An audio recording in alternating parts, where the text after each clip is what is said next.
आज आपण भगवद्गीतेतला दुसरा अध्यायातला 5वा श्लोक बघणार आहोत. कधी तुम्हाला असं वाटलं आहेत का की काही गोष्टी मिळवण्यासाठी आपल्याला आपल्या मूल्यांची तडजोड करावी लागते? आजचा श्लोक आपल्याला ह्याच गोष्टींवरती शिकवणार आहे. तर चला तर व्हिडिओला सुरुवात करूया.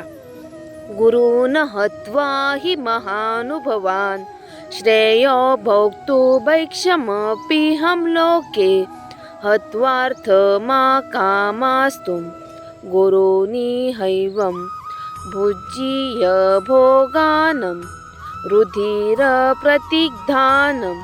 या श्लोकचा अर्थ असा आहे, महाअनुभवी गुरु द्रोणाचार्य आदी द्रव्याचे गुलाम असले तरी मला श्रेष्ठच आहेत. त्यांचा वध करून त्यांच्या रक्ताने माखलेले भोग भोगण्यापेक्षा या जगात भिक्षा मागून उदरनिर्वाह करणे काय वाईट आहेत? अशा गुरुजनांना मारून राज्यभोग कसा घेऊ? म्हणजेच अर्जुनाला राज्य नको होतं, त्याला मन शांती हवी होती. त्याला वाटत होतं जर यश मिळवण्यासाठी आपल्या प्रिय व्यक्तींना दुखावं लागणार असेल तर यश कशासाठी? हा प्रश्न फक्त अर्जुनाचाच नव्हता. प्रत्येक माणूस आयुष्यात कधी ना कधी हा विचार करतो, यश मिळवताना आपण माणुसकी तर हरवत नाही ना?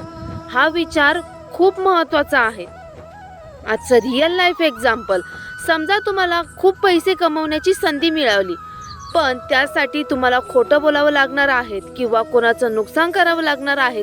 त्यावेळी मन विचारतं, पैसे महत्त्वाचे की प्रामाणिकपणा? आजचा पॉवरफुल मेसेज. भगवद्गीता आपल्याला असं सांगते, फक्त यश मिळवणं महत्त्वाचं नाहीये, तर ते कसं मिळालं हेही महत्त्वाचं आहे. ज्या यशामुळे मनाला अपराधी वाटतं ते यश खरंच यश नसतं. संपत्तीपेक्षा सदाचार हा मोठा असतो. मन शांती विकत घेता येत नाही. चुकीच्या मार्गाने मिळालेले यश शेवटी आपल्याला दुःखच देतं. अशाच नवीन श्लोकसाठी माझा चॅनल सबस्क्राईब करा. दंडवत प्रणाम.